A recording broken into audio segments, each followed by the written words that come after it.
इस बार इंज लगता है कि इत्थे मुकाबला श्रोमणी अकाली दल अमृतसर वर्सेस बाकी पार्टियां बने। साडी पार्टी का मुकाबला है दिल्ली के नाल, दिल्ली की सियासत के नाल। बाकी पार्टियां तो कहंदियां ने कि असीं दिल्ली के नाल रल के चलांगे तां जिहड़ी पंजाब की तरक्की है उदों ही जिहड़ी संभव हो सकती। फिर अजे तक तो संभव हो ही नहीं, फिर कदों होगी? एवं झूठ बोली जाती है। जिहड़ी अकाली दल अंमृतसर की पॉलिसी है बॉर्डर खोलण की, उहदे नाल बहुत ज़्यादा इत्थे प्रोग्रेस होगा। पाणियां दे उत्ते जिहड़ा साडा रिपेरियन राइट है संविधानक तौर के उत्ते वो भी असीं खोई बैठे हैं, असीं तां कंगाल होए पे हैं। ਜਾਂ ਸਿੱਖਾਂ ਨੇ ਤਾਂ ਭਾਰਤ ਨੂੰ ਬਹੁਤ ਕੁਝ ਦਿੱਤਾ ਹੈ, ਪਰ ਉਸਦੇ ਬਦਲੇ ਦੇ ਵਿੱਚ ਉਹ ਕੁਝ ਉਹਨਾਂ ਨੂੰ ਨਹੀਂ ਮਿਲ ਸਕਿਆ ਜਿਹੜਾ ਉਹਨਾਂ ਨੂੰ ਮਿਲਣਾ ਚਾਹੀਦਾ ਸੀ। ਸੰਵਿਧਾਨ ਕਹਿੰਦਾ no person can be deprived of his life and liberty without the procedure laid down by law। ਜੇ ਮੈਂ ਇੱਥੋਂ ਉਮੀਦਵਾਰ ਹੋ ਕੇ ਜਿੱਤ ਗਿਆ ਤਾਂ ਮੈਂ ਜ਼ਰੂਰ Indian press the, times of India, Indian express, Tribune, Hindustan times, UNI PTI की गल करनी है कि ये अज आज़ाद प्रेस नहीं है।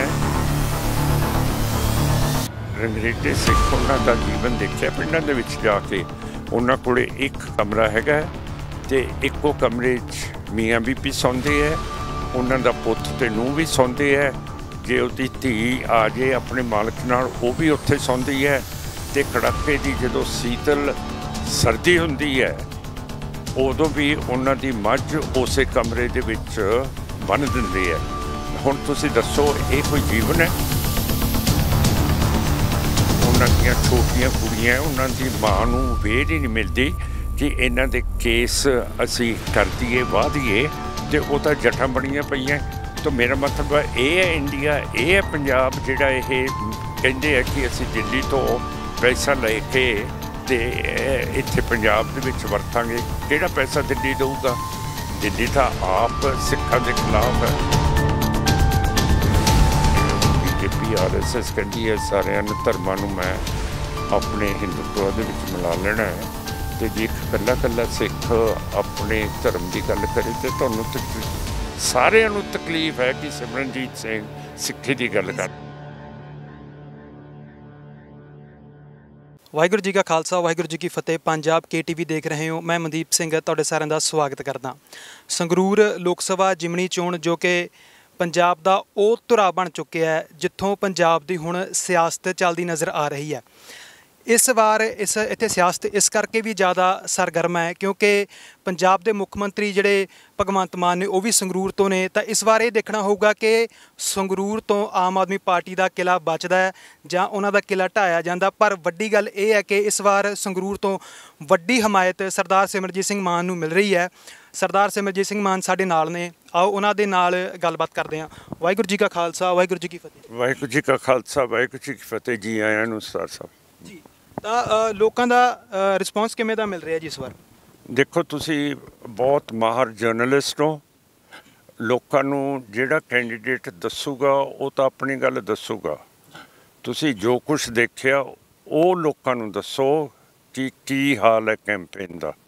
ਮੇਰੇ ਵੱਲੋਂ ਤਾਂ ਮੈਂ ਤਾਂ ਆਪਣੀ ਤਾਰੀਫ ਕਰੂੰਗਾ, ਪਰ ਲੋਕ ਸੁਣਨਾ ਚਾਹੁੰਦੇ ਹੈ ਇੰਡੀਪੈਂਡੈਂਟ ਤੇ ਆਜ਼ਾਦ ਟੈਲੀਵਿਜ਼ਨ ਕੀ ਕਹਿ ਰਹੀ ਹੈ, ਇਹ ਤੁਸੀਂ ਦੱਸੋਗੇ।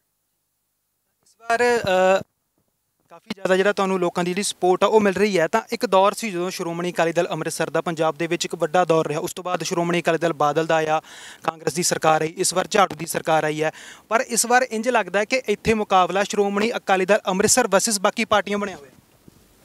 ये तुहाडी गल ठीक है। साडी पार्टी का मुकाबला हैगा दिल्ली दे नाल, दिल्ली की सियासत दे नाल, क्यों करके पंथ दे सारे जिहड़े मसले हैगे है दिल्ली हुकूमत ने आम पार्टी दे नाल रल के BJP RSS ने साडे मसलियां नूं हड़प लिया ते ख़त्म करता है। ते उन्हां दी ख्वाहिश है कि सिखां नूं हिंदुत्व दे विच जज़ब कर लीए ते एसिमिलेट कर लीए। ਤੇ ਉਹ ਅਸੀਂ ਨਹੀਂ ਹੋਣ ਦਿੰਦੇ। ਹੁਣ ਲੋਕਾਂ ਨੂੰ ਜਾਗ ਆ ਗਈ ਹੈ, ਇਸ ਕਰਕੇ ਸਾਰੇ ਬਾਹਰ ਨਿਕਲ ਰਹੇ ਹੈ। ਤੇ ਸੰਦੀਪ ਸਿੰਘ ਸਿੱਧੂ ਨੇ ਤੇ ਮੂਸੇਵਾਲ ਸਾਹਿਬ ਨੇ ਜੋ ਕੰਮ ਕੀਤਾ ਹੈ ਕੌਮ ਦੇ ਲਈ, ਉਹ ਵੀ ਤੁਹਾਨੂੰ ਅੱਜ ਰੈਲੀ ਦੇ ਵਿੱਚ ਦਿਖੂਗਾ। ਤਾਂ ਤੁਸੀਂ ਆਖਿਆ ਕਿ ਜਿਹੜਾ ਤੁਹਾਡਾ ਮੁਕਾਬਲਾ ਹੈ, ਥੋੜੀ ਲੜਾਈ ਹੈ, ਉਹ ਦਿੱਲੀ ਦੇ ਨਾਲ ਹੈ। ਬਾਕੀ ਪਾਰਟੀਆਂ ਤਾਂ ਕਹਿੰਦੀਆਂ ਨੇ ਕਿ ਅਸੀਂ ਦਿੱਲੀ ਦੇ ਨਾਲ ਰਲ ਕੇ ਚੱਲਾਂਗੇ, ਤਾਂ ਜਿਹੜੀ ਪੰਜਾਬ ਦੀ ਤਰੱਕੀ ਹੈ ਉਦੋਂ ਹੀ ਜਿਹੜੀ ਸੰਭਵ ਹੋ ਸਕਦੀ ਹੈ। ਫਿਰ ਅਜੇ ਤੱਕ ਤਾਂ ਸੰਭਵ ਹੋ ਹੀ ਨਹੀਂ, ਫਿਰ ਕਦੋਂ ਹੋਊਗੀ? ਐਵੇਂ ਝੂਠ ਬੋਲੀ ਜਾਂਦੇ ਆ। ਜਿੰਨਾ ਚਿਰ ਆਪਾਂ ਆਜ਼ਾਦ ਨਹੀਂ ਹੁੰਦੇ, ਆਪਣੀ ਸੋਚ ਆਜ਼ਾਦ ਨਹੀਂ ਹੁੰਦੀ, ਆਪਾਂ ਬਾਰਡਰ ਨਹੀਂ ਖੋਲ੍ਹਦੇ ਪਾਕਿਸਤਾਨ ਦਾ, ਜਿਹੜਾ WTO ਨੇ ਦਸਤਖਤ ਕਰਾ ਲਏ ਨੇ ਇੰਡੀਆ ਦੇ ਕਿ ਬਾਰਡਰ ਖੋਲ੍ਹੇ ਜਾਣਗੇ ਵਰਲਡ ਟ੍ਰੇਡ ਆਰਗੇਨਾਈਜੇਸ਼ਨ ਨੇ, ਉਹਨਾਂ ਚਿਰ ਸਾਡੀ ਮਾਲੀ ਹਾਲਤ ਠੀਕ ਨਹੀਂ ਹੋ ਸਕਦੀ। ਸਾਡੇ ਕਿਸਾਨਾਂ ਦੀ, ਕਿਸਾਨ ਮਜ਼ਦੂਰਾਂ ਦੀ, ਰੰਗਰੇਟੇ ਸਿੱਖਾਂ ਦੀ ਅਤੇ ਵਪਾਰੀਆਂ ਦੀ। ਅਤੇ ਸਾਰੀਆਂ ਵਰਗਾਂ ਨੂੰ ਸਮਝ ਜਾਣਾ ਚਾਹੀਦਾ ਹੈ ਕਿ ਜਿਹੜੀ ਅਕਾਲੀ ਦਲ ਅੰਮ੍ਰਿਤਸਰ ਦੀ ਪਾਲਿਸੀ ਹੈ ਬਾਰਡਰ ਖੋਲ੍ਹਣ ਦੀ, ਉਹਦੇ ਨਾਲ ਬਹੁਤ ਜ਼ਿਆਦਾ ਇੱਥੇ ਪ੍ਰੋਗਰੈਸ ਹੋਊਗਾ। ਦਿੱਲੀ ਨੇ ਅੱਜ ਤੱਕ ਤਾਂ ਸਾਨੂੰ ਡੱਕਾ ਨਹੀਂ ਦਿੱਤਾ। ਹੁਣ ਚੰਡੀਗੜ੍ਹ ਯੂਨੀਵਰਸਿਟੀ ਜਿਹੜੀ ਪੰਜਾਬ ਯੂਨੀਵਰਸਿਟੀ ਹੈ ਉਹਨੂੰ ਵੀ ਸੈਂਟਰਲ ਯੂਨੀਵਰਸਿਟੀ ਬਣਾ ਰਹੇ ਹੈ, ਜਦ ਕਿ ਚੰਡੀਗੜ੍ਹ ਨਹਿਰੂ ਨੇ ਬਣਾਇਆ ਸੀਗਾ ਲਾਹੌਰ ਦੇ ਬਦਲੇ ਕਿ ਸਿੱਖਾਂ ਦਾ ਕੈਪੀਟਲ ਉੱਥੋਂ ਅਸੀਂ ਛੱਡ ਆਏ ਹਾਂ ਅਤੇ ਇਹਨਾਂ ਨੂੰ ਨਵਾਂ ਰਾਜਧਾਨੀ ਬਣਨੀ ਚਾਹੀਦੀ ਹੈ। ਉਹ ਵੀ ਸਾਥੋਂ ਲੈ ਲਏ ਹੈ। ਪੰਜਾਬੀ ਬੋਲਦੇ ਇਲਾਕੇ ਵੀ ਲੈ ਲਏ ਹੈ, ਹਿਮਾਚਲ ਨੂੰ ਦੇ ਦਿੱਤੇ ਹੈ, ਹਰਿਆਣੇ ਨੂੰ ਦੇ ਦਿੱਤੇ ਹੈ, ਚੰਡੀਗੜ੍ਹ ਨੂੰ ਯੂਨੀਅਨ ਟੈਰੀਟਰੀ ਬਣਾ ਦਿੱਤਾ। ਪਾਣੀਆਂ ਦੇ ਉੱਤੇ ਜਿਹੜਾ ਸਾਡਾ ਰਿਪੇਰੀਅਨ ਰਾਈਟ ਹੈ ਸੰਵਿਧਾਨਕ ਤੌਰ ਦੇ ਉੱਤੇ, ਉਹ ਵੀ ਅਸੀਂ ਖੋਈ ਬੈਠੇ ਹਾਂ। ਅਸੀਂ ਤਾਂ ਕੰਗਾਲ ਹੋਏ ਪਏ ਹਾਂ। ਜਿਹੜੀਆਂ ਪਾਰਟੀਆਂ ਕਹਿੰਦੀਆਂ ਜੇ ਦਿੱਲੀ ਨਾਲ ਨਹੀਂ ਚੱਲਾਂਗੇ ਤਾਂ ਸਾਡੀ ਤਰੱਕੀ ਨਹੀਂ ਹੋਊਗੀ, ਉਹਨਾਂ ਨੂੰ ਤਾਂ ਮੇਰਾ ਮਤਲਬ ਮੈਂ ਕਹਿਣਾ ਨਹੀਂ ਚਾਹੁੰਦਾ, ਪਰ ਇੱਕ ਬਹੁਤ ਵੱਡੀ ਚਪੇੜ ਵੱਜੀ ਹੋਈ ਹੈ ਜਿਹੜਾ ਲੋਕਾਂ ਨੂੰ ਗੁੰਮਰਾਹ ਕਰ ਰਹੇ ਆ। ਪੰਜਾਬ ਨੇ ਜਾਂ ਸਿੱਖਾਂ ਨੇ ਤਾਂ ਭਾਰਤ ਨੂੰ ਬਹੁਤ ਕੁਝ ਦਿੱਤਾ ਹੈ, ਪਰ ਉਸ ਦੇ ਬਦਲੇ ਦੇ ਵਿੱਚ ਉਹ ਕੁਝ ਉਹਨਾਂ ਨੂੰ ਨਹੀਂ ਮਿਲ ਸਕਿਆ ਜਿਹੜਾ ਉਹਨਾਂ ਨੂੰ ਮਿਲਣਾ ਚਾਹੀਦਾ ਸੀ। ਇਸ ਬਾਰੇ ਤੁਸੀਂ ਕੀ ਕਹਿਣਾ ਚਾਹੁੰਦੇ ਹੋ? ਹਾਂ, ਸਿੱਖਾਂ ਨੇ ਕੁਰਬਾਨੀਆਂ ਕੀਤੀਆਂ ਹੈਗੀਆਂ ਇਹ ਅੰਗਰੇਜ਼ਾਂ ਦੇ ਖਿਲਾਫ ਸਭ ਤੋਂ ਜ਼ਿਆਦਾ, ਪਰ ਉਹਨਾਂ ਨੂੰ ਆਪਣੀ ਸਟੇਟ ਨਹੀਂ ਮਿਲੀ। ਹਿੰਦੂਆਂ ਨੂੰ ਇੰਡੀਆ ਮਿਲ ਗਿਆ, ਮੁਸਲਮਾਨਾਂ ਨੂੰ ਪਾਕਿਸਤਾਨ ਮਿਲ ਗਿਆ, ਅਤੇ ਸਿੱਖਾਂ ਨੂੰ ਕਿਉਂ ਕਰਕੇ ਸਾਡੀ ਲੀਡਰਸ਼ਿਪ ਉਸ ਵੇਲੇ ਕਮਜ਼ੋਰ ਸੀਗੀ, ਇਸ ਕਰਕੇ ਅਸੀਂ ਪਿੱਛੇ ਰਹਿ ਗਏ। ਅਤੇ ਦੂਸਰੀ ਗੱਲ ਹੈ, ਜਿਹੜੇ ਸਾਡੇ ਨਾਲ ਵਾਅਦੇ ਕੀਤੇ ਸੀ ਨਹਿਰੂ ਨੇ ਕਿ ਇੱਕ ਖਿੱਤਾ ਦੇਵਾਂਗੇ ਜਿੱਥੇ ਸਿੱਖ ਆਪਣੀ ਆਜ਼ਾਦੀ ਦਾ ਮਾਣ ਮਨਾ ਸਕਣਗੇ, ਅਤੇ ਸਾਡੀ ਆਜ਼ਾਦੀ ਕਾਹਦੀ ਹੈ? ਸਾਡੇ ਉੱਤੇ ਹੁਣ ਦੇਖੋ, ਇਹ ਸਾਡੇ ਸਿੱਖ ਵੀਰ 30 ਸਾਲਾਂ ਦੇ ਅੰਦਰ ਕੀਤੇ ਹੋਏ ਹੈ। ਸਾਡੇ ਬੰਦੀ ਸਿੱਖ ਜੇਲ੍ਹਾਂ ਦੇ ਨਾਲ ਜਿਹੜਾ ਵੀ ਕੋਈ ਬੋਲਦਾ ਉਹਨੂੰ ਅੰਦਰ ਦੇ ਦਿੰਦੇ ਹੈ। ਸਾਡੇ ਨੌਜਵਾਨਾਂ ਨੂੰ ਇਹ ਗੈਂਗਸਟਰਸ ਕਹਿ ਕੇ ਗੋਲੀ ਮਾਰ ਦਿੰਦੇ ਹੈ। ਰੂਲ ਆਫ ਲਾਅ ਹੈ ਨਹੀਂ ਗਾ। ਜੇ ਕੋਈ ਜ਼ੁਲਮ ਕਰਦਾ ਉਹਨੂੰ ਅਦਾਲਤ ਦੇ ਅੱਗੇ ਪੇਸ਼ ਕਰੋ ਅਤੇ ਕਾਨੂੰਨ ਦੇ ਨਾਲ ਉਹਨੂੰ ਸਜ਼ਾ ਦੇ ਦਿਓ, ਪਰ ਪੁਲਿਸ ਨੂੰ ਨਾ ਤਾਂ ਇਹ ਪੰਜਾਬ ਦੇ ਵਿੱਚ ਅਤੇ ਨਾ ਕਸ਼ਮੀਰ ਦੇ ਵਿੱਚ ਹੱਕ ਹੈਗੇ ਹੈ ਕਿ ਉਹ ਸਿੱਧੀ ਗੋਲੀ ਮਾਰ ਕੇ ਕਿਸੇ ਨੂੰ ਨਾ ਲੈ ਕੇ ਅਤੇ ਉਹਨੂੰ ਮਾਰ ਦੇਣ। ਜਿਵੇਂ ਛੱਤੀਸਗੜ੍ਹ 'ਚ ਹੈ, ਮੱਧ ਪ੍ਰਦੇਸ਼ 'ਚ ਹੈ, ਮਹਾਰਾਸ਼ਟਰ 'ਚ, ਉੱਥੇ ਜਿਹੜੇ ਆਦਿਵਾਸੀ ਲੋਕ ਹੈ ਉਹਨਾਂ ਨੂੰ ਕਹਿੰਦੇ ਆ ਕਿ ਇਹ ਨਕਸਲਾਈਟ ਹੈਗੇ ਹੈ, ਮਾਓਵਾਦੀ ਹੈਗੇ ਹੈ, ਅਤੇ ਉਹਨਾਂ ਨੂੰ ਗੋਲੀ ਮਾਰ ਦਿੰਦੇ ਆ। ਇਹ ਤਾਂ ਬਿਲਕੁਲ ਸੰਵਿਧਾਨ ਅਤੇ ਕਾਨੂੰਨ ਦੇ ਖਿਲਾਫ ਹੈ, ਕਿਉਂ ਕਰਕੇ ਸੰਵਿਧਾਨ ਕਹਿੰਦਾ no person can be deprived of his life and liberty without the procedure laid down by law. ਜਿਹਦਾ ਮਤਲਬ ਹੈ ਕਿ ਜਿੰਨਾ ਚਿਰ ਕਾਨੂੰਨ ਦੇ ਗੇੜ ਦੇ ਵਿੱਚੋਂ ਕੋਈ ਨਹੀਂ ਨਿਕਲਦਾ, ਉਨਾ ਚਿਰ ਉਹਦੀ ਆਜ਼ਾਦੀ ਅਤੇ ਉਹਦੀ ਜ਼ਿੰਦਗੀ ਨਹੀਂ ਲਈ ਜਾ ਸਕਦੀ ਹੈਗੀ। ਅਤੇ ਇਹ ਆਪਾਂ ਨੇ ਜਿਹੜੇ ਇਹ ਪੁਲਿਸ ਅਤੇ ਮਿਲਟਰੀ ਦੇ ਮੁਕਾਬਲੇ ਹੋ ਰਹੇ ਹੈ, ਇਹ ਖ਼ਤਮ ਕਰਨੇ ਹੈ। ਔਰ ਆਪਾਂ ਨੇ ਵਾਘੇ ਤੋਂ ਪਾਕਿਸਤਾਨ ਦਾ ਬਾਰਡਰ ਖੁਲਾਉਣਾ ਹੈ, ਕਿਉਂ ਕਰਕੇ ਪਾਕਿਸਤਾਨ ਦੇ ਵਿੱਚ ਕਮੀ ਹੈਗੀ ਹੈ ਕਣਕ ਦੀ, ਉਹ ਰੂਸ ਤੋਂ ਮੰਗਾ ਰਿਹਾ। ਆਪਾਂ ਕਿਉਂ ਨਹੀਂ ਦੇ ਸਕਦੇ? ਸਾਡਾ ਬੰਨਾ ਲੱਗਦਾ ਨਾਲ। ਅਤੇ ਜਿਹੜੇ ਸਾਡੇ ਮਿਸਤਰੀ ਸਿੰਘ ਹੈ ਉਹਨਾਂ ਦੇ ਬਹੁਤ ਵੱਡੇ ਵੱਡੇ ਕਾਰਖਾਨੇ ਆ, ਕੰਬਾਈਨਾਂ ਬਣਾਉਂਦੇ ਹੈ, ਜ਼ਿਮੀਂਦਾਰਾਂ ਦੇ ਲਈ ਸਾਰੀਆਂ ਮਸ਼ੀਨਾਂ ਬਣਾਉਂਦੇ ਆ ਜਿਹੜੀਆਂ ਪਾਕਿਸਤਾਨ ਜਾਂਦੀਆਂ। ਅਤੇ ਸ਼ਾਇਦ ਤੁਹਾਨੂੰ ਪਤਾ ਨਹੀਂ ਕਿ ਜੇ ਜੰਡਿਆਲੇ ਦੇ ਵਿੱਚ ਜਾਂ ਮਲੇਰਕੋਟਲੇ 'ਚ ਮਸ਼ੀਨ ਬਣੇ, ਉਹ ਪਹਿਲਾਂ ਟਰੱਕ 'ਤੇ ਲੱਦ ਕੇ ਗੁਜਰਾਤ ਜਾਂਦੀ ਹੈ, ਗੁਜਰਾਤ ਤੋਂ ਕਰਾਚੀ ਜਾਂਦੀ ਹੈ, ਕਰਾਚੀ ਤੋਂ ਲਾਹੌਰ ਜਾਂਦੀ ਹੈ, ਅਤੇ ਲਾਹੌਰ ਤੋਂ ਫਿਰ ਪੰਜਾਬ ਦੇ ਬਾਰਡਰਾਂ ਦੇ ਉੱਤੇ, ਕਿਉਂ ਕਰਕੇ ਲਾਹੌਰ ਵੀ ਪੰਜਾਬ ਹੈ, ਤੇ ਉਹ ਫਿਰ ਇਹ ਸਿਆਲਕੋਟ ਦੇ ਬਾਰਡਰ ਤੇ ਆ ਜਾਂਦੀ ਹੈ, ਜਿਹੜਾ ਸਾਡਾ ਇਹ ਬਟਾਲੇ ਦਾ ਲੱਗਦਾ ਹੈਗਾ, ਗੁਰਦਾਸਪੁਰ ਦਾ, ਸਾਰਾ ਮੇਰਾ ਮਤਲਬ ਫਿਰੋਜ਼ਪੁਰ ਦਾ, ਕਸੂਰ ਆ ਜਾਂਦਾ। ਹਾਂ, ਅਸੀਂ ਸਾਰੇ ਤਾਂ ਹੈਗੇ, ਪਰ ਇੰਨਾ ਗੇੜਾ ਕੱਢ ਕੇ ਕਿਉਂ ਜਾਂਦੇ ਆ? ਇਹਦੇ ਨਾਲ ਇਹ ਮਸ਼ੀਨਰੀ ਇਹ ਵੇਚਣ ਦੇ ਨਾਲ ਸਾਡੀ ਰੋਜੀ ਵਧੂਗੀ, ਤੇ ਸਾਡੇ ਜਿਹੜੇ ਮਿਸਤਰੀ ਸਿੰਘ ਇੰਨੇ ਮਿਹਨਤੀ ਹੈ, ਉਹ ਤਾਂ ਇੱਕ ਤਾਂ ਮੈਨੂੰ ਕਹਿੰਦਾ ਸੀਗਾ ਕਿ ਅਸੀਂ ਡਿਫੈਂਸ ਦੀ ਵੀ ਇਕਵਿਪਮੈਂਟ ਬਣਾ ਸਕਦੇ ਹਾਂ, ਜੇ ਰਾਜਨਾਥ ਸਿੰਘ ਜੀ ਸਾਡੇ ਨਾਲ ਗੱਲ ਕਰਨ, ਅਸੀਂ ਤਾਂ ਆਰਮਡ ਕਾਰਸ ਵੀ ਬਣਾ ਸਕਦੇ ਹਾਂ ਤਕੜਾ, ਜਿਹਦੇ ਵਿੱਚੋਂ ਦੀ ਗੋਲੀ ਜਿੱਥੋਂ ਮਸ਼ੀਨ ਗਨ ਤੇ ਛੋਟਾ ਜਿਹੜੀ ਤੋਪ ਹੈ ਉਹ ਉਹਦੇ ਵਿੱਚੋਂ ਪਾਰ ਨਹੀਂ ਕਰੂਗੀ। ਤੁਸੀਂ ਪਾਕਿਸਤਾਨ ਦੇ ਨਾਲ ਬਾਰਡਰ ਖੋਲ੍ਹਣ ਦੀ ਗੱਲ ਕਰ ਰਹੇ ਹੋ, ਪਰ ਦੂਸਰੇ ਪਾਸੇ ਭਾਰਤ ਦੇ ਵਿੱਚ ਸਿਆਸਤ ਇਸ ਤਰ੍ਹਾਂ ਦੀ ਕੀਤੀ ਜਾਂਦੀ ਹੈ, ਜਾਂ ਮਾਹੌਲ ਨੈਰੇਟਿਵ ਇਸ ਤਰ੍ਹਾਂ ਦਾ ਕ੍ਰੀਏਟ ਕੀਤਾ ਜਾਂਦਾ ਹੈ ਕਿ ਪਾਕਿਸਤਾਨ ਭਾਰਤ ਦਾ ਦੁਸ਼ਮਣ ਹੈ, ਉਹ ਅੱਤਵਾਦੀ ਹਮਲੇ ਕਰਦਾ। ਜੇਕਰ ਪੰਜਾਬ ਦਾ ਕੋਈ ਲੀਡਰ ਜਾ ਕੇ ਪਾਕਿਸਤਾਨ ਦੇ ਕਿਸੇ ਫੌਜੀ ਅਫਸਰ ਨੂੰ ਜੱਫੀ ਵੀ ਪਾ ਲੈਂਦਾ ਤਾਂ ਉਹਨੂੰ ਵੀ ਜਿਹੜੀ ਨਫ਼ਰਤੀ ਅੱਖ ਦੇ ਨਾਲ ਦੇਖਿਆ ਜਾਂਦਾ। ਉਹ ਵਜ੍ਹਾ ਇਹ ਹੈ ਕਿ ਹਿੰਦੂ ਤੇ ਮੁਸਲਮਾਨ ਦੀ ਸਦੀਆਂ ਤੋਂ ਦੁਸ਼ਮਣੀ ਰਹੀ ਹੈ, ਕੋਈ 12-13 ਸਾਲ ਤੋਂ, ਉਹ ਇੱਕਦਮ ਤਾਂ ਖਤਮ ਨਹੀਂ ਹੁੰਦੀ। ਚਲੋ ਜੇ ਦੁਸ਼ਮਣੀ ਹਿੰਦੂ ਤੇ ਮੁਸਲਮਾਨ ਦੀ ਹੈ, ਉਹ ਆਪਣੇ ਆਪਣੇ ਕੋਲੇ ਰੱਖ ਲੈਣ, ਪਰ ਜਿਹੜੇ ਅਸੀਂ ਸਿੱਖ ਹੈਗੇ ਹੈ, ਸਾਡੀ ਤਾਂ ਦੁਸ਼ਮਣੀ ਨਾ ਹਿੰਦੂ ਨਾਲ ਹੈ ਨਾ ਮੁਸਲਮਾਨ ਨਾਲ ਹੈ, ਤੇ ਫਿਰ ਸਾਡੇ ਉੱਤੇ ਕਿਉਂ ਵਰਦੇ ਹੈ ਕਿ ਸਿੱਖ ਇਹ ਨਾ ਕਿਤੇ ਵਸ ਜਾਣ ਜਾਂ ਇਹਨਾਂ ਦੀ ਮਾਲੀ ਹਾਲਤ ਹੋ ਜਾਏ ਜੇ ਬਾਰਡਰ ਖੁੱਲ੍ਹ ਜਾਂਦੇ ਹੈ। ਤੇ ਹੁਣ ਜਿਹੜਾ ਇਹ BJP RSS ਨੇ ਬਿਆਨ ਹਜ਼ਰਤ ਮੁਹੰਮਦ ਸਾਹਿਬ ਦੇ ਖਿਲਾਫ ਦਿੱਤਾ ਹੈ, ਉੱਥੇ ਸਾਰਾ ਘੁੰਮ ਗਿਆ ਕਿ ਇਹ ਇੰਡੀਅਨਸ ਨੇ ਸਾਡੇ ਪੈਗੰਬਰ ਦੀ ਬੇਅਦਬੀ ਕੀਤੀ ਹੈ। ਤੇ ਤੁਹਾਨੂੰ ਪਤਾ ਕਾਬਲ ਦੇ ਵਿੱਚ ISIS ਨੇ ਸਿੰਘ ਮਾਰ ਦਿੱਤੇ ਹੈ। ਹੁਣ ਜਦੋਂ ਅਸੀਂ ਕਹਿੰਦੇ ਹਾਂ ਕਿ ਅਸੀਂ ਇੰਡੀਅਨਸ ਨਹੀਂ ਹੈ, ਅਸੀਂ ਸਿੱਖ ਹੈ, ਤੇ ਸਾਡਾ ਮਜ਼ਹਬ ਵੀ ਲਹਿਦਾ ਹੈ, ਸਾਡੀ ਕੌਮ ਵੀ ਲਹਿਦਾ ਹੈ, ਤੇ ਸਾਡੇ ਜਿਹੜੇ ਪੱਤਰਕਾਰ ਹੈ ਅੰਗਰੇਜ਼ੀ ਪੰਜਾਬੀ ਸਾਰਿਆਂ ਦੇ ਇਹ ਕਿਉਂ ਨਹੀਂ ਸਮਝਾ ਸਕਦੇ? ਕਿਉਂ ਕਰਕੇ ਸਾਡੀ ਜਿਹੜੀ ਇੰਡੀਅਨ ਪ੍ਰੈਸ ਹੈ ਇਹ ਵੀ ਹਿੰਦੂਤਵਾ ਦੇ ਅਸਰ ਹੇਠ ਹੁਣ ਆ ਚੁੱਕੀ ਹੈ।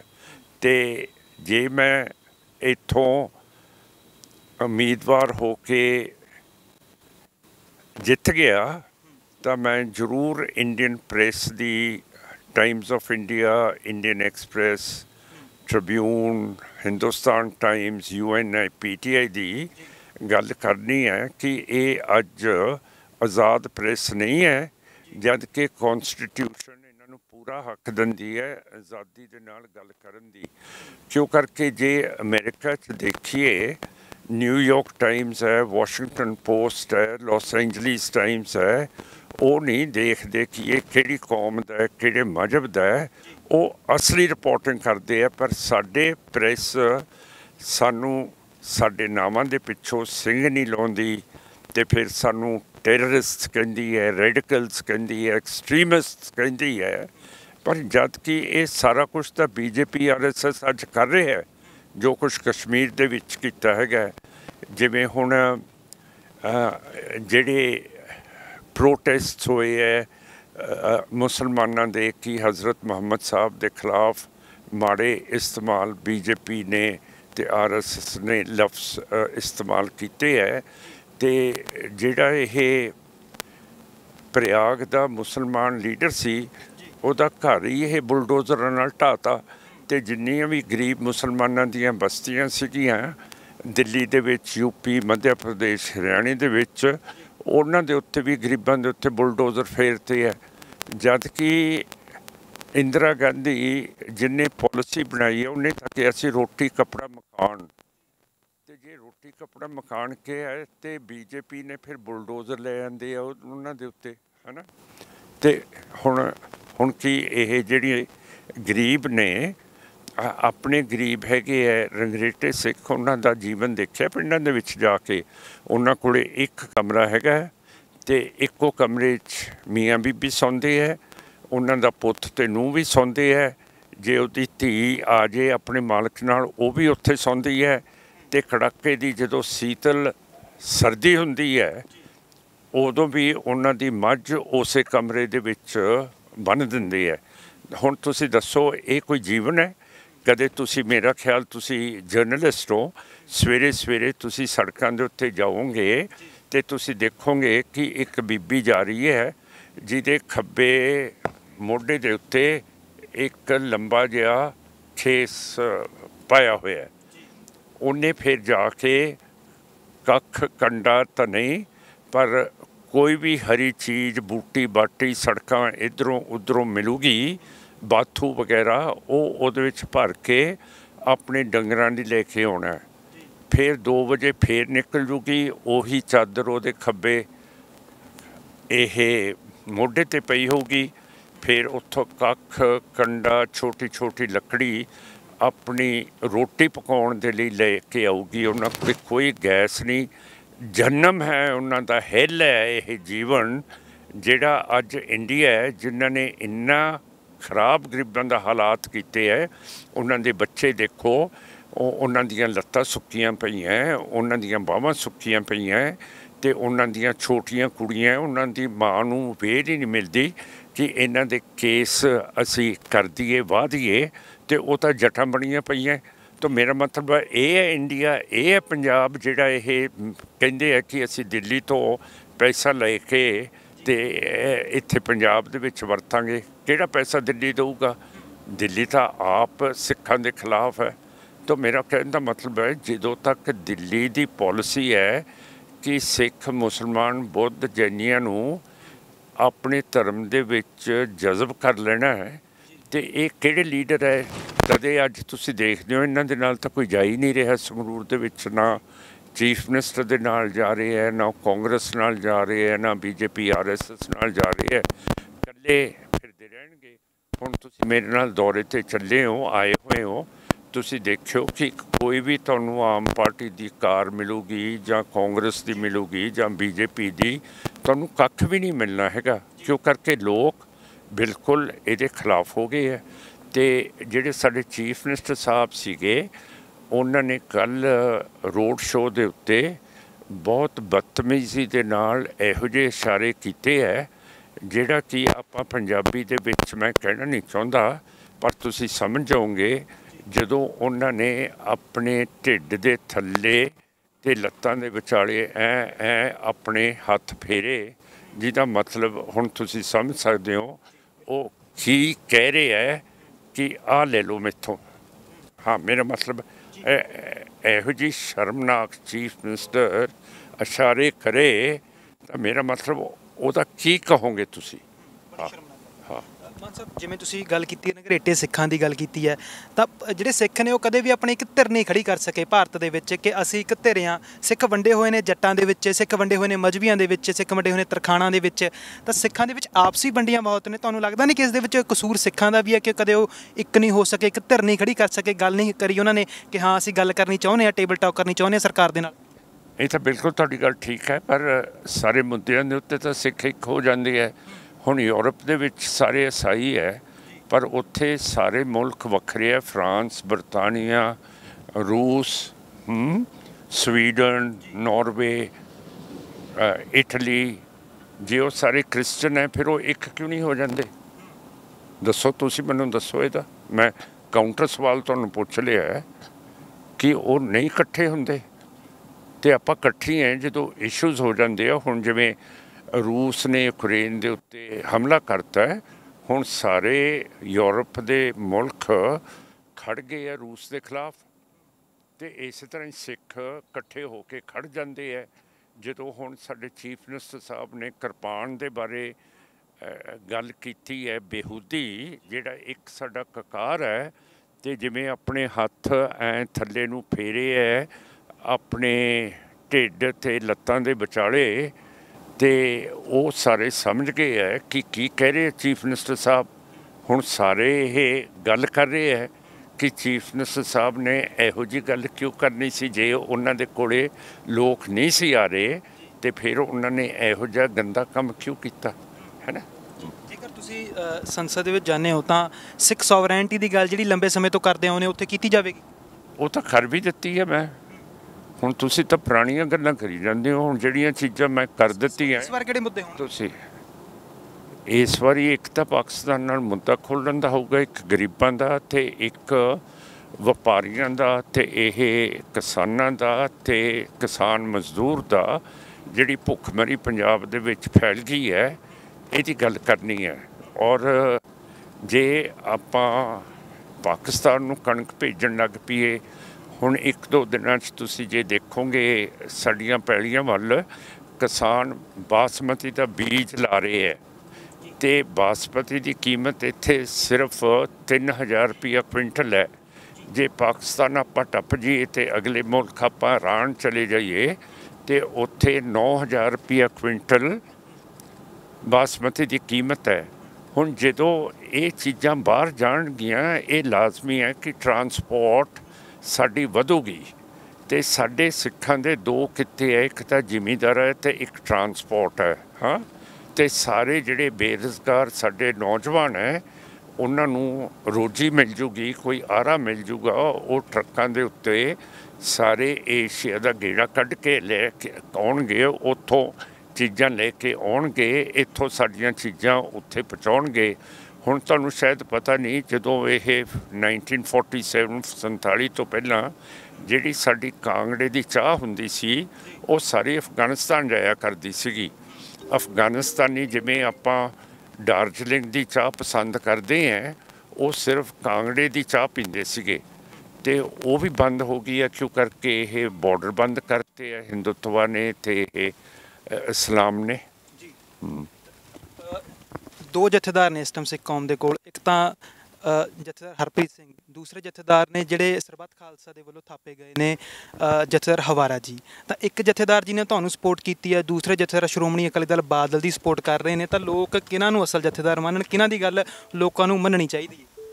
ਦੇਖੋ, ਇਹੋ ਜਿਹੀਆਂ ਗੱਲਾਂ ਮੇਰੇ ਨਾਲ ਕਿਉਂ ਕਰਦੇ ਹੈਗੇ ਹੋ? ਇਹ ਤਾਂ ਹੁਣ ਲੋਕਾਂ ਦੀ ਮਰਜ਼ੀ ਹੈ ਅਤੇ ਲੋਕ ਦੇਖ ਸਕਦੇ ਹੈ ਕਿ SGPC ਦੀ ਮਿਆਦ 5 ਸਾਲ ਹੈ ਅਤੇ 11 ਸਾਲਾਂ ਤੋਂ ਇਲੈਕਸ਼ਨ ਨਹੀਂ ਹੋ ਰਹੇ SGPC ਦੇ, ਹੈ ਨਾ। ਜੇ ਇਲੈਕਸ਼ਨ ਨਹੀਂ ਹੋ ਰਹੇ, ਇਹਦਾ ਮਤਲਬ ਹੈ ਜਿਹੜੇ ਵੀ ਉਹ ਹਾਕਮ ਬਣਾ ਰਹੇ ਹੈ ਜਥੇਦਾਰ, ਉਹ ਗੈਰ ਕਾਨੂੰਨੀ ਹੈਗੇ ਹੈ। ਅਤੇ ਜਿਵੇਂ ਹੁਣ ਇੰਡੀਅਨ ਪਾਰਲੀਮੈਂਟ ਦੀ 11 ਸਾਲ ਚੋਣ ਨਾ ਹੋਵੇ, ਇਲੈਕਸ਼ਨ ਨਾ ਹੋਣ ਅਤੇ ਉੱਥੋਂ ਦਾ ਪ੍ਰਾਈਮ ਮਿਨਿਸਟਰ ਹੋ ਜੇ ਇੰਡੀਆ ਦਾ, ਉਹ ਤਾਂ ਫਿਰ ਤਾਨਾਸ਼ਾਹੀ ਹੋਊਗਾ। ਉਹਦੇ ਪਿੱਛੇ ਪਾਰਲੀਮੈਂਟ ਦੀ ਆਵਾਜ਼ ਤਾਂ ਨਹੀਂ ਨਾ ਹੈਗੀ। ਸੋ ਸਾਡੇ ਜਥੇਦਾਰ ਸਾਹਿਬ ਦੀ ਆਵਾਜ਼ ਸਿੱਖਾਂ ਦੀ ਆਵਾਜ਼ ਨਹੀਂ ਹੋ ਸਕਦੀ ਜਿੰਨਾ ਚਿਰ SGPC ਦੇ ਇਲੈਕਸ਼ਨ ਨਹੀਂ ਹੁੰਦੇ ਅਤੇ SGPC ਜਥੇਦਾਰ ਨੂੰ ਅਪੁਆਇੰਟ ਨਹੀਂ ਕਰਦੀ ਹੈਗੀ। ਜੋ ਸਿੱਖਾਂ ਦੇ ਅਧਿਕਾਰ ਜਿਨ੍ਹਾਂ ਦੀ ਤੁਸੀਂ ਗੱਲ ਕਰਦੇ ਹੋ, ਜੀ ਤਾਂ ਲੋਕਾਂ ਦਾ ਜਿਹੜਾ ਪਿਆਰ ਵੀ ਉਹ ਵੀ ਬਹੁਤ ਤੁਹਾਨੂੰ ਮਿਲ ਰਿਹਾ। ਤਾਂ ਜਿਹੜੇ ਅਧਿਕਾਰਾਂ ਦੀ, ਸਿੱਖਾਂ ਦੇ ਅਧਿਕਾਰਾਂ ਦੀ ਤੁਸੀਂ ਨੁਮਾਇੰਦਗੀ ਕਰ ਰਹੇ ਹੋ, ਤੁਹਾਨੂੰ ਕੀ ਲੱਗਦਾ ਕਿ ਲੋਕਤੰਤਰ ਦੇ ਵਿੱਚ ਇਹ ਚੀਜ਼ ਪੋਸੀਬਲ ਹੈ, ਮਿਲ ਸਕਦੇ ਨੇ? ਸਿੱਖਾਂ ਨੇ ਹਥਿਆਰਬੰਦ ਸੰਘਰਸ਼ ਵੀ ਲੜਿਆ, ਲੋਕਤੰਤਰ ਦੇ ਵਿੱਚ ਵੀ ਜਿਹੜੇ ਬਾਕੀ ਪਾਰਟੀਆਂ ਦੇ ਵਿੱਚ ਸਿੱਖ ਚਿਹਰੇ ਨੇ, ਸਿੱਖ ਨੇ, ਉਹ ਵੀ ਕਹਿੰਦੇ ਨੇ ਕਿ ਅਸੀਂ ਸਿੱਖ ਹਾਂ, ਪਰ ਜੋ ਕੁਝ ਤੁਸੀਂ ਕਹਿੰਦੇ ਹੋ ਅਜੇ ਤੱਕ ਸਿੱਖਾਂ ਨੂੰ ਨਹੀਂ ਮਿਲਿਆ। ਕਿ ਲੋਕਤੰਤਰ ਦੇ ਵਿੱਚ ਇਹ ਚੀਜ਼ ਪੋਸੀਬਲ ਹੈ? ਇਹ ਬਿਲਕੁਲ ਪੋਸੀਬਲ ਹੈ। ਕਿਉਂ ਕਰਕੇ ਸਾਰੇ ਤੁਸੀਂ ਪਹਿਲਾਂ ਕਿਹਾ, ਮੈਨੂੰ ਸ਼ੁਰੂ ਕੀਤਿਆਂ ਕਿ ਸਾਰੀਆਂ ਜਿਹੜੀਆਂ ਪਾਰਟੀਆਂ ਇੱਥੇ ਆਈਆਂ ਇਲੈਕਸ਼ਨ ਲੜਨ ਨੂੰ, ਉਹ ਦਿੱਲੀ ਵੱਲ ਦੇਖਦੀਆਂ ਹੈਗੀਆਂ। ਜੇ ਆਪਾਂ ਦਿੱਲੀ ਵੱਲ ਨਾ ਦੇਖੀਏ, ਆਪਣੀ ਕੌਮ ਵੱਲ ਦੇਖੀਏ, ਕੌਮੀਅਤ ਵੱਲ ਦੇਖੀਏ, ਆਪਣੀ ਸਟੇਟ ਵੱਲ ਦੇਖੀਏ, ਤਾਂ ਆਪਾਂ ਨੂੰ ਸਾਰਾ ਕੁਝ ਹਾਸਲ ਹੋ ਸਕਦਾ ਹੈਗਾ। ਕਿਉਂ ਨਹੀਂ ਹਾਸਲ ਹੋ ਸਕਦਾ? ਸਾਡੇ ਬਾਰਡਰ ਖੁੱਲ੍ਹਣ, ਸਾਡੇ ਹਵਾਈ ਜਹਾਜ਼ ਹੋਣ, ਸਾਡੀ ਟਰਾਂਸਪੋਰਟ ਹੋਏ, ਸਾਰਾ ਕੁਝ ਹੋਏ, ਕਿਉਂ ਨਹੀਂ ਹੋ ਸਕਦਾ ਹੈਗਾ? ਹਾਂ, ਹੋ ਸਕਦਾ। ਪਾਰਲੀਮੈਂਟ ਦੇ ਵਿੱਚ ਜਾਓਗੇ ਤਾਂ ਜੇ ਉੱਥੇ ਤੁਸੀਂ ਪਹੁੰਚਦੇ ਹੋ ਤਾਂ ਤੁਸੀਂ ਕਹੋਗੇ ਕਿ ਮੈਂ ਸਿੱਖਾਂ ਦਾ ਨੁਮਾਇੰਦਾ, ਮੈਨੂੰ ਇੰਨੇ ਲੋਕਾਂ ਨੇ ਜਿਹੜਾ ਚੁਣ ਕੇ ਭੇਜਿਆ, ਤਾਂ ਉੱਥੇ ਦੂਸਰੇ ਜਿਹੜੇ ਹੋਰ ਪਾਰਟੀਆਂ ਦੇ MP ਵੀ ਹੋਣਗੇ, ਉਹਨਾਂ ਦੇ ਵਿੱਚੋਂ ਸਿੱਖ ਚਿਹਰੇ ਵੀ ਹੋਣਗੇ, ਤਾਂ ਉੱਥੇ ਜਿਹੜੀਆਂ ਗੱਲਾਂ ਦੀ ਤੁਸੀਂ ਮੰਗ ਕਰਦੇ ਹੋ ਤਾਂ ਉਹਨਾਂ ਦੀ ਵਿਰੋਧਤਾ ਵੀ ਹੋ ਸਕਦੀ, ਉਹ ਵੀ ਕਹਿਣਗੇ ਕਿ ਅਸੀਂ ਸਿੱਖ ਚਿਹਰੇ ਹਾਂ। ਪਾਰਲੀਮੈਂਟ ਦੇ ਵਿੱਚ ਤਾਂ ਵਿਰੋਧਤਾ ਵੀ ਹੁੰਦੀ ਹੈ, ਸਪੋਰਟ ਵੀ ਹੁੰਦੀ ਹੈ। ਉੱਥੇ ਲੋਕ ਗੱਲ ਕਰਨ ਨੂੰ ਜਾਂਦੇ ਆ। ਪਾਰਲੀਮੈਂਟ ਦਾ ਮਤਲਬ ਪਾਰਲੀਮੈਂਟ, ਪਾਰਲੇ ਦਾ ਮਤਲਬ ਹੈ ਬੋਲਣਾ। ਇਹ ਫਰੈਂਚ ਲਫ਼ਜ਼ ਹੈ ਅਤੇ ਮੈਂਟ ਹੈਗਾ ਇੱਕ ਘਰ, ਅਤੇ ਉੱਥੇ ਗੱਲ ਕੀਤੀ ਜਾਂਦੀ ਹੈ। ਵਿਰੋਧੀ ਧਿਰ ਦੀ ਵੀ ਕੀਤੀ ਜਾਂਦੀ ਹੈ, ਦੂਜੀ ਧਿਰ ਦੀ ਵੀ ਕੀਤੀ ਜਾਂਦੀ ਹੈ।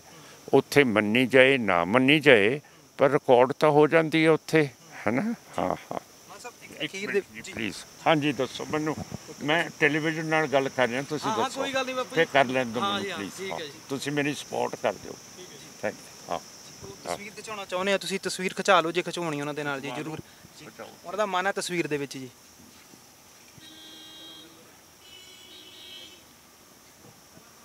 ਯਾਰ ਦਾੜੀ ਕੇਸ ਰੱਖ ਲਈ, ਸੋਹਣਾ ਲੱਗੇ ਨਾ, ਸਾਡੀ ਆਬਾਦੀ ਖਤਮ ਹੋ ਰਹੀ ਹੈ ਜੀ।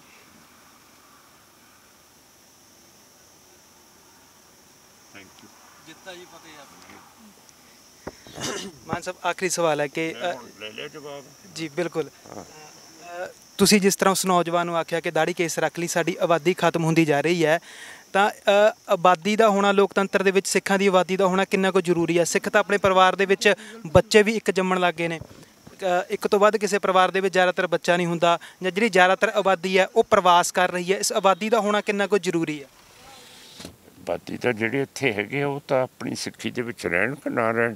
ਹੁਣ ਜਿਵੇਂ ਤੁਹਾਡੇ ਕੈਮਰਾ ਸਾਹਿਬ ਮੈਨ ਹੈਗੇ ਆ, ਬਹੁਤ ਇੱਜ਼ਤਦਾਰ ਹੈ, ਜੇ ਸਿੱਖ ਹੈ ਦਾੜੀ ਕੇਸ ਰੱਖ ਲੈਣ ਤੇ ਬੜੇ ਸੋਹਣੇ ਲੱਗਣਗੇ, ਹੈ ਨਾ। ਅਤੇ ਇਹਨਾਂ ਦੇ ਨਕਸ਼ ਜਿਹੜੇ ਹੈ ਉਹ ਵੀ ਵਧੀਆ ਲੱਗਣਗੇ, ਇਹਨਾਂ ਦਾ ਰਿਸ਼ਤਾ ਵੀ ਚੰਗੇ ਘਰ ਹੋਊਗਾ। ਅਤੇ ਇਹ ਕੋਈ ਮਾੜੀ ਗੱਲ ਥੋੜ੍ਹੀ ਹੈ ਜੇ ਆਪਣੇ ਮਜ਼ਹਬ ਦੇ ਵਿੱਚ, ਜਿਵੇਂ ਹੁਣ BJP RSS ਕਹਿੰਦੀ ਹੈ ਸਾਰਿਆਂ ਨੂੰ ਧਰਮਾਂ ਨੂੰ ਮੈਂ ਆਪਣੇ ਹਿੰਦੂਤਵ ਦੇ ਵਿੱਚ ਮਿਲਾ ਲੈਣਾ ਹੈ, ਅਤੇ ਜੇ ਇੱਕ ਇਕੱਲਾ ਸਿੱਖ ਆਪਣੇ ਧਰਮ ਦੀ ਗੱਲ ਕਰੇ ਤਾਂ ਤੁਹਾਨੂੰ ਸਾਰਿਆਂ ਨੂੰ ਤਕਲੀਫ ਹੈ ਕਿ ਸਿਮਰਨਜੀਤ ਸਿੰਘ ਸਿੱਖੀ ਦੀ ਗੱਲ ਕਰਦਾ। ਸਾਨੂੰ ਕੋਈ ਤਕਲੀਫ ਨਹੀਂ, ਸਾਨੂੰ ਕੋਈ ਤਕਲੀਫ ਨਹੀਂ। ਆਦਤ ਪੈ ਗਈ ਹੈ ਨਾ, ਕਿਉਂ ਕਰਕੇ ਸਾਰਿਆਂ ਦੇ ਮਨ 'ਚ ਹੈ ਕਿ ਸਿਮਰਨਜੀਤ ਸਿੰਘ ਮਾਨ ਸਿੱਖਾਂ ਦੀ ਗੱਲ ਕਿਉਂ ਕਰਦਾ। ਹੁਣ ਜਿਵੇਂ ਹਿੰਦੂਆਂ ਦੀ ਵਕਾਲਤ ਸਾਰੇ ਕਰਦੇ ਹੈ, ਮੋਦੀ ਕਰਦਾ ਹੈ, ਗਾਂਧੀ ਕਰਦਾ ਹੈ, ਨਹਿਰੂ ਕਰਦਾ ਹੈ, ਅਤੇ ਜੇ ਇੱਕ ਇਕੱਲਾ ਸਿੱਖਾਂ ਦੀ ਨੁਮਾਇੰਦਗੀ ਕਰੇ ਜਾਂ ਗੱਲ ਕਰੇ ਤਾਂ ਉਹਨੂੰ ਬਾਹਰ ਕਿਉਂ ਕੱਢ ਕੇ ਅਤੇ ਉਹਦੇ ਉੱਤੇ ਪ੍ਰਸ਼ਨ ਇਹੋ ਜਿਹੇ ਹੋਣ ਲੱਗ ਪੈਂਦੇ ਹੈ ਕਿ ਤੁਸੀਂ ਜੇ ਆਬਾਦੀ ਦੀ ਗੱਲ ਕਰਦੇ ਹੋ, ਤੁਸੀਂ ਸਿੱਖਾਂ ਦੀ ਗੱਲ ਕਰਦੇ ਹੋ, ਇਹ ਜਿਹੜਾ ਇਨਫੀਰੀਓਰਿਟੀ ਕੰਪਲੈਕਸ ਤੁਹਾਡੇ ਵਿੱਚ ਸਰਦਾਰ ਜੀ ਵੜ ਗਿਆ ਹੈ, ਇਹਨੂੰ ਬਾਹਰ ਕੱਢੋ। ਹੁਣ ਇਹ ਬਾਹਰ ਆਉਣ ਦੀ ਲੋੜ ਹੈ। ਐਵੇਂ ਆਪਾਂ ਕਿਉਂ ਕਰਕੇ ਗੁਲਾਮ ਹੈ, ਪਰ ਤੁਸੀਂ ਕਹੋ ਕਿ ਮੈਂ ਗੁਲਾਮੀ ਮੰਨਦਾ ਨਹੀਂ, ਜੇ ਮੈਂ ਹਾਰਿਆ ਮੈਂ ਹਾਰ ਨੂੰ ਮੰਨਦਾ ਨਹੀਂ, ਅਤੇ ਫਿਰ ਤੁਸੀਂ ਮੈਨੂੰ ਪਹਿਲਾਂ ਹੀ ਕਿਹਾ ਕਿ ਤੁਸੀਂ ਚੜ੍ਹਦੀ ਕਲਾ 'ਚੋਂ, ਫਿਰ ਕਿਉਂ ਕਿਹਾ ਤੁਸੀਂ ਮੈਨੂੰ ਚੜ੍ਹਦੀ ਕਲਾ 'ਚੋਂ, ਹੈ ਨਾ। ਇਹ ਆਪਣੇ ਦਿਲ 'ਚ ਸੋਚੋ ਕਿ ਪਹਿਲੀ ਗੱਲ ਮੈਂ ਸਿਮਰਨਜੀਤ ਸਿੰਘ ਮਾਨ ਨਾਲ ਕੀਤੀ ਹੈ ਕਿ ਤੁਸੀਂ ਚੜ੍ਹਦੀ ਕਲਾ 'ਚੋਂ ਆ, ਅਤੇ ਫਿਰ ਤੁਸੀਂ ਆਪ ਹੀ ਜਦੋਂ ਚੜ੍ਹਦੀ ਕਲਾ 'ਚ ਹੈ ਨਹੀਂ ਗਏ ਅਤੇ ਮੈਨੂੰ ਪੁੱਛੀ ਜਾਂਦੇ ਹੋ ਚੜ੍ਹਦੀ ਕਲਾ 'ਚੋਂ, ਹੈ ਨਾ।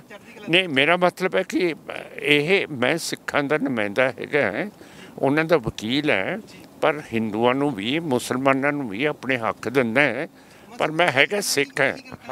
ਲੋਕਤੰਤਰ ਦੇ ਵਿੱਚ ਜਿਵੇਂ ਹੁਣ ਤੁਸੀਂ ਵੋਟ ਲੈਣ ਜਾਣਾ ਤਾਂ ਉੱਥੇ ਬਾਕੀ ਧਰਮ ਜਾਂ ਹੋਰ ਵੀ ਲੋਕ ਨੇ, ਤਾਂ ਉਹਨਾਂ ਨੂੰ ਤੁਸੀਂ ਕਿਵੇਂ ਆਪਣੇ ਕਲਾਵੇ ਦੇ ਵਿੱਚ ਲਾਓਗੇ? ਕਿਉਂਕਿ ਲੋਕਾਂ ਦੇ ਵਿੱਚ ਇੱਕ ਤਰ੍ਹਾਂ ਦਾ ਜਿਹੜਾ ਨੈਰੇਟਿਵ ਇਹ ਜਾ ਚੁੱਕਿਆ ਕਿ ਸਿਮਰਜੀਤ ਸਿੰਘ ਮਾਨ ਕੇਵਲ ਤੇ ਕੇਵਲ ਸਿੱਖਾਂ ਦੀ ਗੱਲ ਕਰਦੇ ਨੇ, ਪਰ ਤੁਸੀਂ ਉਹਨਾਂ ਨੂੰ ਆਪਣੇ ਕਲਾਵੇ ਦੇ ਵਿੱਚ ਕਿਵੇਂ ਲੈਂਦੇ ਹੋ? ਮੈਂ ਇਹ ਜਾਣਨਾ ਚਾਹੁੰਦਾ ਹਾਂ। ਇਹ ਤੁਸੀਂ ਫਾਈਂਡ ਆਊਟ ਕਰਿਓ। ਅੱਜ ਤੁਸੀਂ ਮੇਰੇ ਨਾਲ ਹੈਗੇ ਹੋ, ਅੱਜ ਇੱਕ ਹਿੰਦੂ ਪੈਟਰੋਲ ਪੰਪ ਵਾਲਾ ਮਿਲਿਆ ਤੁਹਾਡੇ ਸਾਹਮਣੇ, ਉਹਨੇ ਕਿਹਾ ਫੁੱਲ ਸਪੋਰਟ ਹੈ ਤੁਹਾਨੂੰ।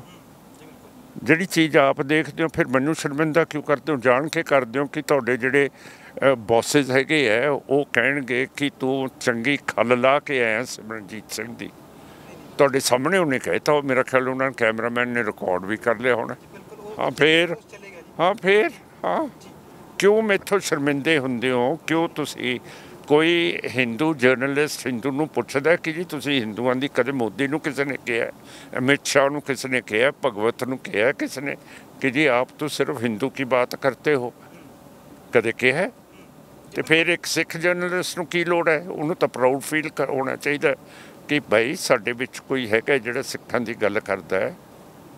ਜੋ ਤੁਸੀਂ ਘਾਲਣਾ ਘਾਲੀਏ ਉਸ ਦੇ ਉੱਤੇ ਹਰ ਇੱਕ ਸਿੱਖ ਨੂੰ ਪ੍ਰਾਊਡ ਮਰ ਜੇ ਸਿੱਖ ਦੀ ਨਾ, ਉਹਦੇ ਲਈ ਮੇਰੇ ਕੋਲ ਕੋਈ ਇਲਾਜ ਨਹੀਂ ਹੈ, ਨਾ ਮੇਰੇ ਕੋਲ ਕੋਈ ਗੋਲੀ ਹੈ, ਨਾ ਕੋਈ ਦਵਾਈ ਹੈ ਤੁਹਾਨੂੰ ਦੇਣ ਦੇ ਲਈ।